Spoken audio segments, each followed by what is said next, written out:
Welcome back to the channel. Today we get to talk about QuickTrick Alignment's Gen 5 product. It's called the QuickString. The difference between Gen 4 and Gen 5 are these added rulers on the end of the tow bar. We're going to go through a detailed setup today and how to use it. And if you're brand new to the channel, welcome. I'm just a DIY guy working in my home garage, and I have a passion for cars. And what I have a bigger passion for is when I find the right tools to work on my cars. Well, because quite frankly, I have trust issues. I don't want anyone touching my cars. And especially when it comes to an alignment I can do at home, hell yeah, I'm gonna do that. So if you have the Gen 4 product, don't worry, you can upgrade for a small fee to the Gen 5 product. It's just a new tow bar. You can add to your Gen 4 kit. Go to QuickTrick Alignment. Use my discount code. You can still use that. QT Monty gets you 10% off anything on the site. So go check that out. Now, back to those of you that are new. Check out the playlist I did on the Gen 4 product. It's identical setup. I go through an extensive tutorial on how to measure caster, camber, and tow, and how to fix it, especially on an old car. If you have a newer car, like say, I think the cutoff's like 95 or something, anything newer than 90 to 95, your caster is set in stone from the factory, most likely. Now, as an example, I used to have an E46 M3. That's an early 2000s model. I used to autocross it. I had to buy a kit, an aftermarket kit, to change the strut location on the front axle, because that's the only way you can change caster and camber. So do not ask me any questions about newer cars. I don't know the answer. You have to look it up for your specific vehicle. Okay, so one of those videos I did was about stringing the old school way. So if this is your car, this is how the GTO started before it turned into this. But most cars have a standard track width front to rear. So what you do is you actually run a string parallel to the car, and that string is your reference edge for your front wheel. So if our string's going this way and we have our wheel, then we can measure the distance from that string front to rear on the wheel. That determines your toe in, toe out. On the rear as well. So same case. So modern cars that you can change your toe on the rear, this works for that too. So we're going to tackle both methods today. And what I mean by that is most new cars have standard track width front to rear. You're using the same wheel size front to rear. You have just what's called a squared vehicle. My car started that way, but it isn't far from that now. I have staggered wheels now. I have much bigger wheels and tires in the back than I do the front. The front has different track widths because of my custom brakes, blah, blah, blah, blah, blah, yeah. We're going to go through that method too. So we're going to cover both with one video. It's very easy to set up, unlike the last stringing video. So if you have any comments or concerns, leave a question below. And oh yeah, my shirt. Yeah, pretty cool, right? I've been getting a lot of compliments on shirts I wear at car shows now, and on these videos, like Save the Stick, all those shirts. There's a link below where I get them. I don't make any money off that link. You might win a car if you go there and buy a shirt, but I love these shirts. They fit good. They have these cool sayings on them. But anyway, go check that out. But let me show you what comes with the Gen 5 kit. Actually, just the adder. We're going to show you how to set this up, jump to the car, and then show you how to string it. So just like the Gen 4 video, you're going to get 4 of these in a kit.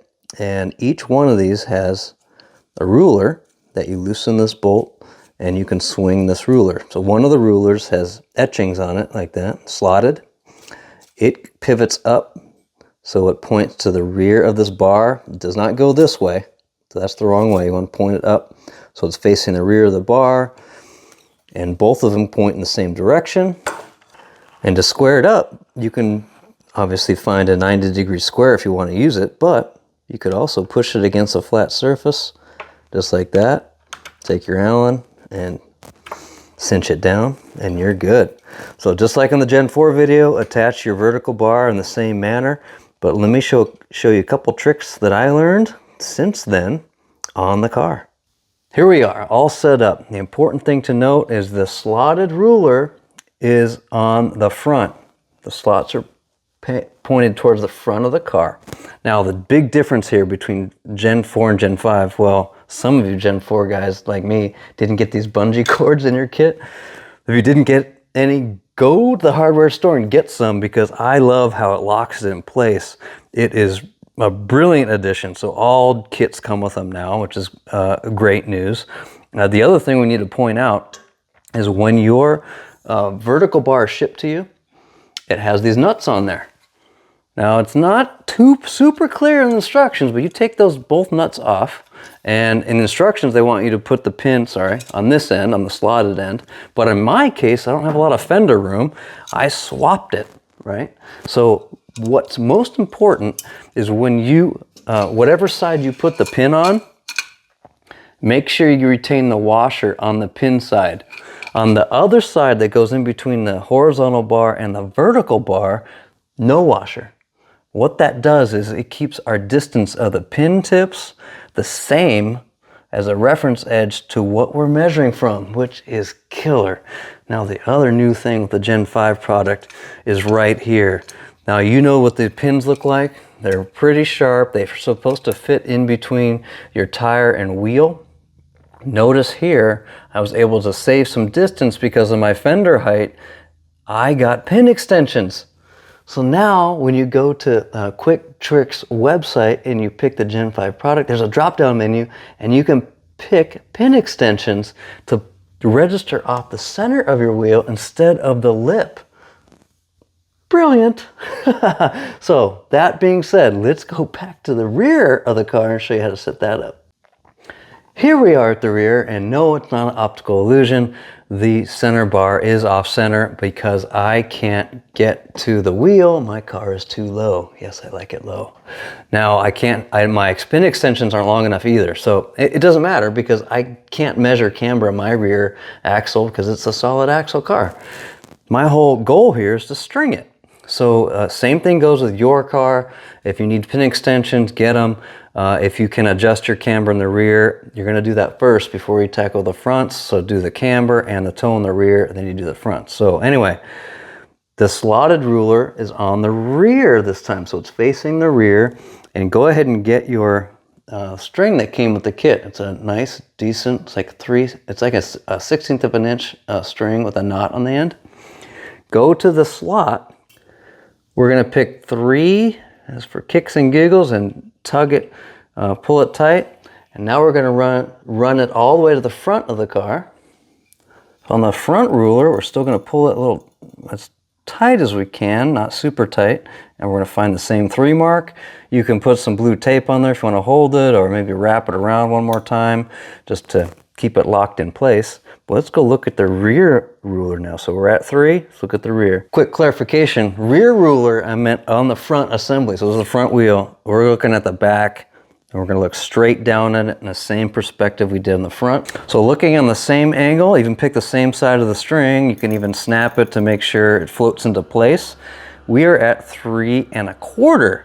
And what that means is this end of the bar, or the wheel, is a 1/4 inch further away from our line, which means the wheel is towed out. So based on your spec for your car, which you have to look up on your own or ask QuickTrick for their database of measurements, you need to adjust your toe based on this line. So let's call it 1/16 in. You want to have the line right here when you measure. So it's 1/16 in. Or if you have total toe, divide that number by 2, and that's your measurement. So let's call it 1/8 total toe. You divide by 2, that's 1/16 as well. So you would want to line it up to get to that point. Something to point out that might help you, especially if you go to do finite adjustment on your tie rod ends, is having a swivel plate, which makes it super easy to turn your wheel while it's under load, because the suspension needs to be loaded to get some accurate readings here. And I love these plates because they're steel. You can drive onto them. You don't have to lift your car up and worry about your suspension settling or not. So I highly recommend that. You can get those on QuickTrick's website. But let's go talk about how to set this up for a staggered car, because obviously my car is not square. That's why this reading is off by 1/4 inch. My wheels are actually pretty straight, my steering wheel's straight, but that's what skews the reading, is the width of the rear tires. So let's go jump to the rear again.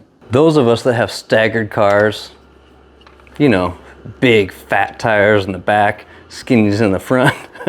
Yeah, this is like my car too.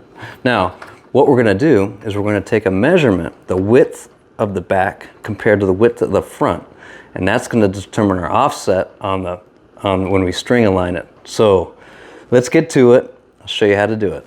We have the same assembly on the other side of the car. And what we're gonna do is we're gonna measure from the outside of the bar to the outside of the bar. So just take a tape measure, run it across the bottom of the car to the other bar, snug it tight, check it out, 75 3/4 again to this outside edge from the other outside edge. Let's go look at the front. Okay, same drill. I ran the tape to the outside of the other bar. See, just like this, you can tell. Snug it up and measure. So I got 73 3/8. So let's go write those numbers down and do some math. So here's our math. Rear 75 3/4 converted to decimal, 75.75. Front 73 3/8, 73.375. Subtract one from the other, you get 2 3/8 basically. Divide by 2, we get 1.1875. That happens to be 3/16 of an inch, perfect. So 1 3/16 of an inch is how much we have to offset our line. Let's go back to that string. So here's that front ruler with the slot. I used 3 in the back, just like we did before, but now we have to go 1 3/16 over, and of course there's no slot, right? So we're gonna do, I'm gonna use this inside edge of the line, so 1, 2, 3/16. I'm gonna snug it right there, give it a wrap, and use a slot, and I'm also gonna tape it just to keep it in place. So let's go back to the rear ruler, see what kind of reading we got. All right, snap it, and now we can use our ruler. So we're at 4 3/16 on the front ruler. This one says 4 1/4. So we are basically a 1/16 toed out, which is pretty darn straight, but I'm gonna go ahead and make adjustments and make sure it lines up to be, I think my spec is 1/16 in. So it would have to look like that, 4 1/8. Before I forget, if you can adjust your toe on the rear of your car, we start at 3 on the back ruler. You look at the front ruler and determine how far off you are or where you want to be. Mine's perfectly straight, which makes sense because it's a solid axle car. Okay, that was way easier to set up than the old school way of stringing. So I can't wait to check my math, get everything straightened away, literally, and go from there. Now, one more thing for you. If you use the slotted area for your horizontal bar and you take this apart, be very careful because there's a sleeve in here that will become dislodged. Hold on to that knob and then put that nut back on to hold it in place for storage. So you can fold up your rulers, keep the pins on, but you can put this back in the carrying case just fine. So go hit up QuickTrick's website and use my discount code QTMonty, get you 10% off. And what? Oh, my shirt. Yeah, got it from the same source I told you about earlier, so go check them out too and knock yourself out. But subscribe if you haven't. And until next time, building fast, driving faster. See ya.